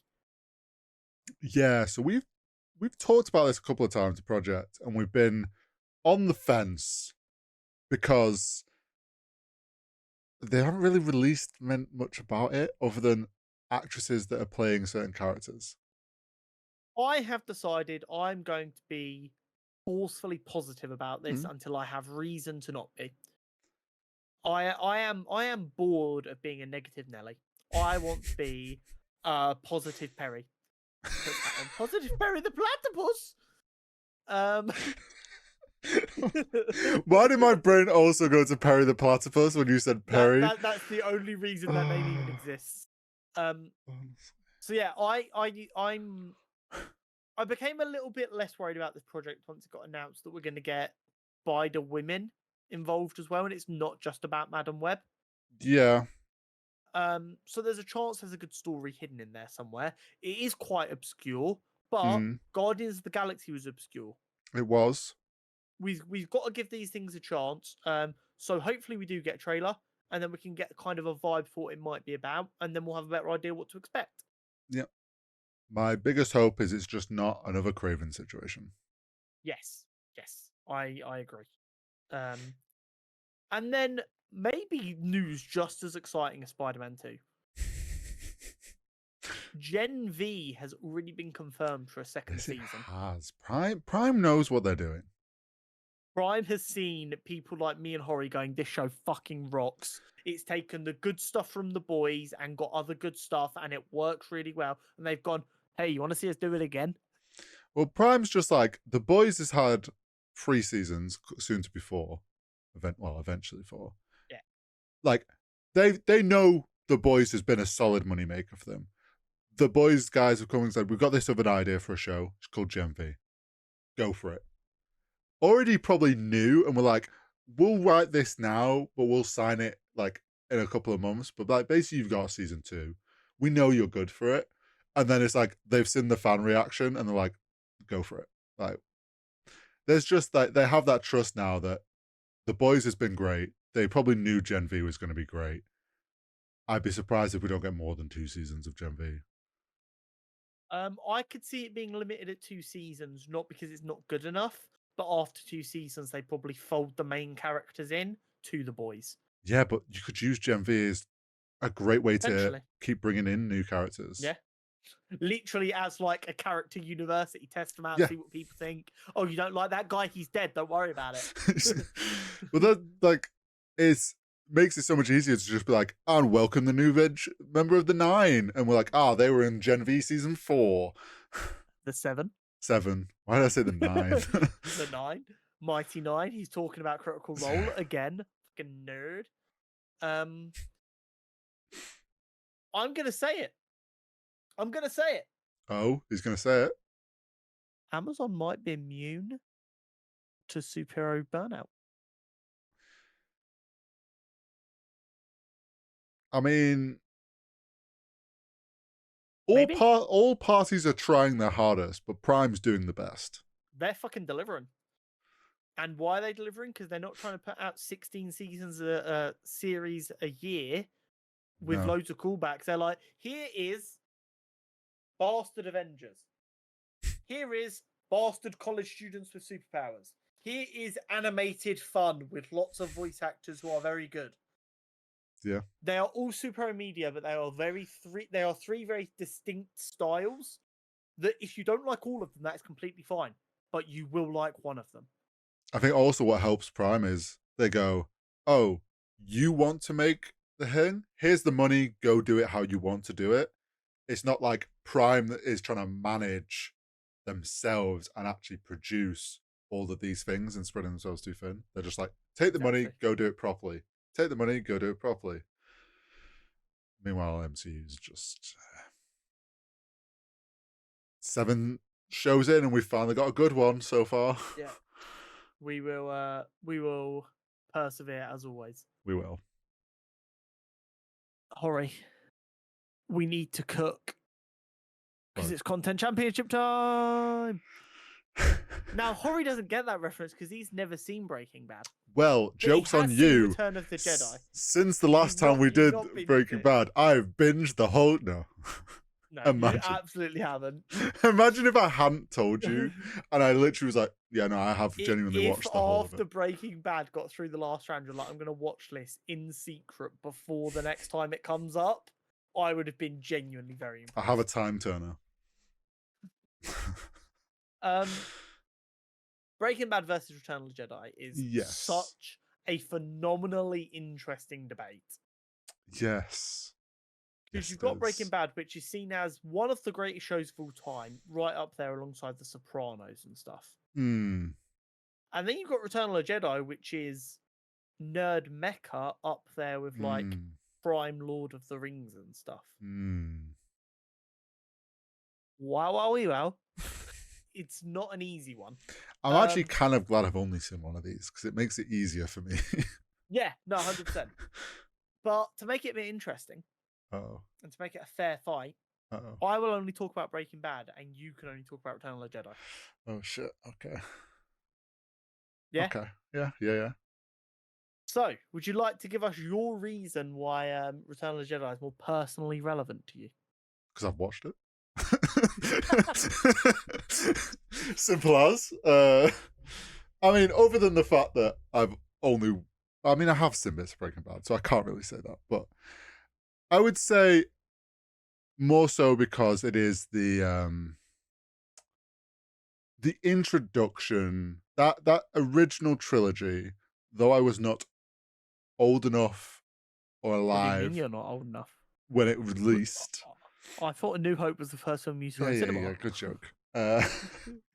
Never gets old, unlike horror. It was the introduction, like that trilogy was the introduction to Star Wars. I remember it as a kid watching those on the TV, and especially Return of the Jedi, as that was the last one and was more in when I closer to my young days. So yeah, it's pretty strongly. It was kind of my introduction to sci-fi and got me hooked in that world. Whereas Breaking Bad I haven't really seen, so that's fair enough. When it comes to Breaking Bad, the way I view it is I was so late to Breaking Bad. Obviously, it was huge when it was on TV. It was. Then Netflix gave it a second wind because it was on Netflix in the early days of Netflix, and that's what sent it global. And people on the I remember being in school when like everyone was old enough and they were like, "Oh yeah, I'm 15 now. I'm going to watch the show about the meth dealing teacher." And just like I've done with countless other shows, including Game of Thrones, everyone was telling me I had to watch it, so I went, "No, fuck you." And then eventually I was like, I want to watch something no one was talking about Breaking Bad anymore, or not any. No one was talking about it. It Hmm. wasn't. Oh, you have to watch it. Yeah. So I was like, I'm gonna watch it in my own peace and at my own pace. The first time, I think, like a number of people, I fell off like 2 episodes into season 2, Hmm. and then 2-3 months later, I gave it another go, and I binged all through 6 seasons in like 3 weeks. Wow. I had at the time managed to avoid a lot of like spoilers for the show in a way that I can't do anymore. I wasn't as chronically online as I am now. So I hadn't like had basically the entire plot spoiled for me. Even if you had the entire plot spoiled for you, I still think it's worth a watch because it will surprise you how it does it. But watching that, not knowing anything other than this is a teacher with cancer who deals meth. Hmm. Wow, just some of the most entertaining TV I've ever seen. I would say I've still to this day avoided most spoilers. Well, you are so lucky. I have a general understanding of how things have progressed through the season, and like he becomes more and more in like it is who he becomes, sort of Yeah, thing. But then, other than that, like so good. How well it is aged. These might be the two titans of how well has it aged. yeah, Return of the Jedi has aged phenomenal. literally like the world's best wine.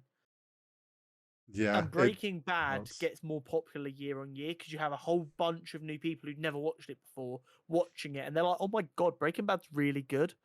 In like 3 or 4 years' time, we're gonna get a generation of 16-year-olds watching it for the first time, and then Twitter is just gonna be full of, "Have you guys heard of this old show called Breaking Bad? It's so good," and we're all gonna be like, "The fuck do you mean old show, motherfucker?"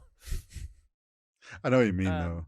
Whereas like Return of the Jedi, it's like every year, and it's like it's hard not to also include like we try not to do this, but obviously every bit of new Star Wars content feels like it adds more to what was told in the original trilogy. yeah, But then even so, the original trilogy on its own, we appreciate it more because we're like, oh my god, we really got just great prime Star Wars without realizing it. 100%. Yeah. Do you And know? Do you know? If like someone gave me a time machine and they're like, "You're only allowed to do stupid fun stuff with it. You're not allowed to do anything serious." hmm, Going back to be like at the premiere of Star Wars or in one of them early theaters with people experiencing it for the first time, inject it straight a fucking way. yes, yes, all the That yes. like if we get to the point in human time where we're like, okay, we've invented time travel, Mm-hmm. but you're only allowed to use it to go and do fun stuff. Mm. That is the kind of thing that I'd be like, yeah, no, I absolutely have to. And then we find out that there's a time paradox and Star Wars is actually only so popular because so many people went back in time to watch Star Wars at the release. And no one actually, if we did never develop time travel, no one would have gone back to watch Star Wars. And it became a self-fulfilling prophecy. That's why it gets better with A. That's why he's aging so well. Rewatchability. I mean, I've rewatched the original trilogy multiple times, so It's pretty up probably one there. of my it's probably one of my more rewatched things. I'd say between that and Lord of the Rings, it's tough. As we have established numerous times, I'm not a big rewatcher. I remember stuff No, too this is well. true. At some point in the future, I will rewatch Breaking Bad. I do know Fair. for a fact a lot of people rewatch it like yearly. People who rewatch a show like that yearly are fucking sociopaths and cannot be trusted. The Um, only show I think that's valid to do with is Friends. Friends, Family Guy, you get to pick a silly sitcom and you can rewatch that to your heart's content. Yeah. If you're watching serious dramas multiple times a year or yearly when you've already seen it, you have the memory of a goldfish or you are deeply boring. Um, Okay. Yeah, it's just thing. For rewatchability, all I have written down is I am the danger. Obviously, you don't know what that's about, but it's moments like that make like at one point I would love, maybe it's gonna sound really bad, and I don't mean it as bad as it sounds. If I could get like a very light form of dementia that means I forget content I've already watched, Jeez. Okay. I'd be Yeah. so down. Because one of the saddest things is I'd like the amount Just of go with people I know who like, amnesia. yeah, and amnesia would work. The amount of people who like they'll watch something and like 3 years later they're watching it again and they're like, oh, I don't remember any of this. I'm like, I wish I could do that. I would love so much to experience Breaking Bad for the first time again. And I will have to rewatch it at some point just because of the mastery of the storytelling. I mean, I still need to watch it. So You absolutely do need to watch it. That's next on your list. You've done The Boys and Invincible. Now you have to watch Breaking Bad. I can't wait. So that you can have as big a headache as I'm having right now. Story. Ooh, I mean, Return of the Jedi is the accumulation of that original trilogy. It's everything coming to fruition. All of that story coming to its grand end. And essentially just kickstarting the world that is Star Wars. Yeah, but the actual enclosed story of just episode 6. I mean, it's still great. It's the weakest of the 3. I mean, still. It's so hard that this is the problem I struggle the most with Star Wars is like not adding weight to it because of other content that's come out. Yeah. And in terms of us doing this, it's like trying to just focus on Return of the Jedi and not think of the whole trilogy and not think of like the prequels and then now the shows and like all this stuff that's added to like that appreciation of those final moments. Like, it's tough. But I mean, it wrapped up that trilogy well. And I think you're right, it's not the strongest of the trilogy, but an issue we've talked about with trilogies is often the third is really weak, whereas I don't think it was like... No. It wasn't terrible. Based on the standard of trilogies, it is definitely well above the standard. And as sci-fi films for the 80s go, fucking rock solid. Yeah. However, Breaking Bad is by far a better story. As much as we sitting here on our nerdy podcast do have to defend nerd culture, Breaking Bad is one of the single greatest stories ever told. Yeah. The multiple characters going through such impressive character development over like 70 episodes is beyond impressive. And it feels so gradual. Do you know what it is? I probably said this last time we discussed Breaking Bad. Probably. You know how when you see someone every day, if their weight changes, you don't notice. Yeah. And then you see a picture of them, and then you realize how much their weight has changed. That's how Breaking Bad does its character development. Every single episode, there's a little bit. You've got them big moments, but there's these little bits. And you don't feel like from one episode to the next they're that different. And then by the time you get to the end, you look back at how far you've come, and you're like, I don't even recognize this person. I get what you mean. And it's wow. I think to put... So impressive. The only way you could put any, like, Return of the Jedi close is like the only way you could do that is if you looked at the Skywalker saga as a story from start to finish, and then maybe it'd be like getting close to the same level. But I do agree, even though I haven't seen it, like from what I have heard and what I've seen, the way people discuss Breaking Bad, that story is incredible. So yeah, acting once again for 1980s sci-fi. It's about as good as you're going to get. Yeah, it's solid performances. Like, no one hams it up too much. No. No one treats it like a piece of shit that doesn't deserve their time. It hits that balance lovely. It does. But... Go on. So I feel like you're about to... I thought you were about to go, but Breaking Bad. But Breaking Bad. Yeah. You're just to put like the power of Breaking Bad's acting into context, mm, everyone was adamant Breaking Bad would fail before the first episode came out because they hired Bryan Cranston to mm, be a meth dealing teacher. And at that point, he was known for Malcolm in the Middle yep, and being a comedy actor. So yep, everyone was like, how the fuck is this guy going to do a serious drama? yep, And then he walked away with so many Emmy nominations and I think a few wins for his acting in this show mm, that he now gets to do comedy stuff and people don't realize he's a comedy actor by yeah. nature. I know what you He mean. does like these comedy films occasionally. Everyone's like, "Oh my god, Bryan Cranston's got brilliant comedic time." And it's like, yeah, that's where he was born. He just wanted to remind everyone that good comedy actors are just good actors. Yeah, with like the performances in Return of the Jedi are solid for the time. They are like They're, they do they're what they what they need to. need to be. Yes, but like Bryan Cranston alone just takes it for Breaking Bad because it's like it just shows his level of ability to completely change perspective on who he is as an actor. So I I can't am even not argue with that. one as a general rule to buy into hype of a show. Like I when it comes to stuff that's like popular media, I know I Mm. say that being a superhero fan, but like popular media in the sense of like the film bros love it. Yeah, I know what you I'm mean. always a little bit like, are they looking too much into stuff? I think Breaking Bad is the exception to the rule. Mm. And like, I'm so scared of like watching stuff and being disappointed because film bros are so all over it that I haven't got around to watching The Sopranos yet. And I do want to watch that. That's another thing I I want haven't to seen watch that. because I'm sure it won't miss. Yeah. But it's that fear of if it does miss, I'm just going to be really sad. I And get what you Breaking mean. Bad, when I finished that, I was like, oh my God, I'm so glad I actually sat down to watch it because it is all just so good. All of the actors do a great job. Yes, Bryan Cranston is obviously a standout playing the main character, Yeah. but everyone who has serious screen time absolutely balls out. Like prime Ronaldo, prime Messi, prime LeBron, prime Michael, they absolutely put up all-time GOAT numbers.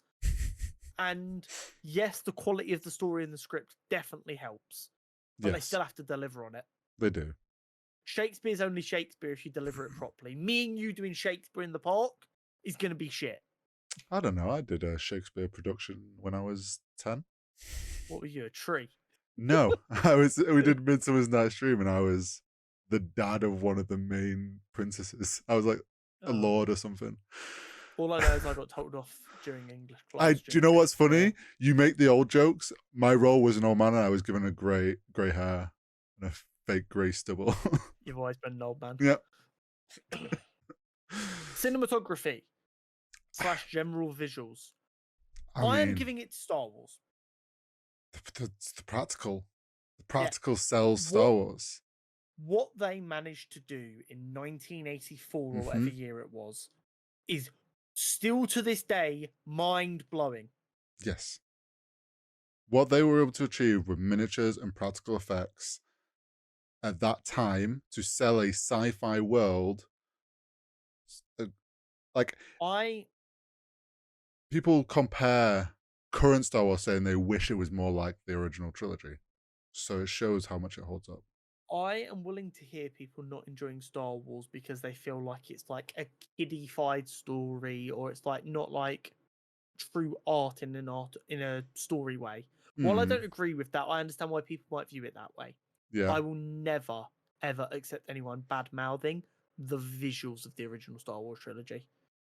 George Lucas deserves all of his flowers as a director purely for what he was able to pull off with miniatures and camera tricks and Yeah, just pure love of the craft. him and his direction and LucasArts team and him being like the time he spent with them building the visuals of this world practically. Like they all did stunning work. I mean, even down to how they recorded the iconic Star Wars scroll. That wasn't a Mm, dumb thing at the time. You look at it now and you're like, oh yeah, that makes sense. They got the scroll on a screen and they just recorded the screen. yeah, And like they had the effect working to make it all look good. yeah. That wasn't even something that was considered then. No. The guy's a pioneer just for that. No matter what you might think of his writing potentially or other decisions made through directing stuff, as a visual guy, wow, second to none. That being said, I do not want to understate the importance of the cinematography in Breaking Bad. Oh yeah, like there is a number of times where they make a very deliberate decision with the cinematography that has a big impact on the way the story is told.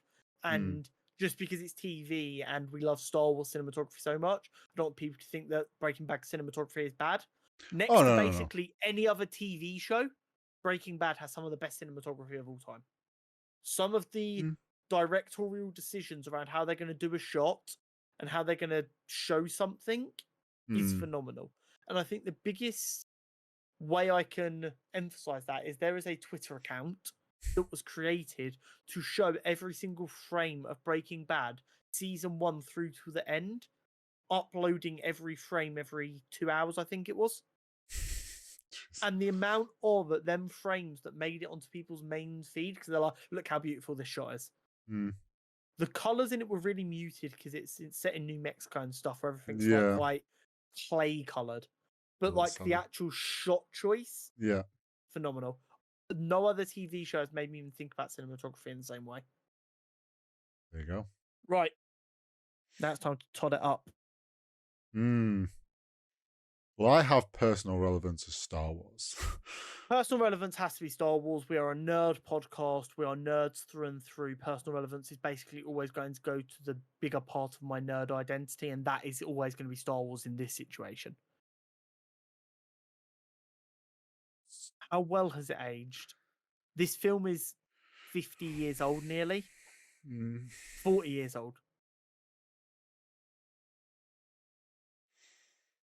And it's still aging better. It's just aged phenomenally. It really has. Yeah, it's something. Just imagine, like, just put it in. Imagine in 40 years' time, you'll be 130,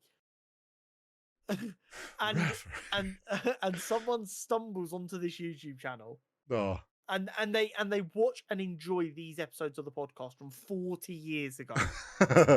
I'd be impressed if you're watching. Do you know what I mean? Do you know how insane that is? Just as a concept. Oh yeah, it's wild. Crazy. As well as Breaking Bad has aged and will continue to age. My God, the staying power of the original Star Wars trilogy is simply unmatched. Rewatchability, Star Wars. Again, in this situation, the rewatchability and how well it's aged do kind of go hand in hand. Yeah. Because Star Wars wouldn't have aged so well over 40 years if it wasn't so rewatchable. Yeah. Story is Breaking Bad, it's not a discussion. Yeah. Acting is Breaking Bad, it's not a discussion. Yeah. And cinematography is Star Wars, again, it's not a discussion. I mean, this is the way you set it up. It's 3 things that are very opinion based, and then 3 things that are supposed to be more easy to go, this is right, this is wrong. Yeah. And this is one of the few ones where it is actually that simple. Yeah. The idea that you can take the concept of a chemistry teacher gets cancer and decides to sell meth, and you can watch that entire thing without bursting out laughing at how ridiculous the concept is. Yeah. Is a testament to the writing power. Yeah. That makes it 4-2 to Star Wars. It does. In a heartbreaking defeat for Breaking Bad. Well, makes me happy. But I'm not going to sit here and say it's the wrong decision either. No, I think it was a very tough one to put it against, unfortunately.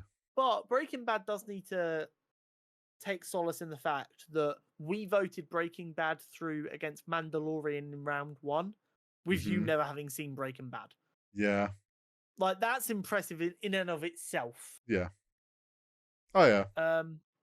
And Return of the Jedi getting through solidifies our next matchup in round 3. Oh. Go on, gonna suck so much. Oh, no. Andor. versus Return of the Jedi. Oh. Yeah, it's gonna hurt. It's gonna be a painful one, but we move. Because it's fine. Next week, we have the original animated Spider-Man series versus Rogue One. Yeah, Well then.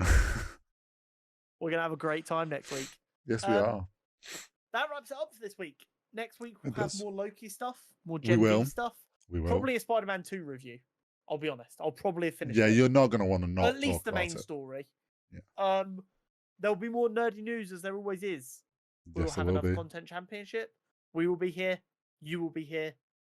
See you next week. We'll see you next week.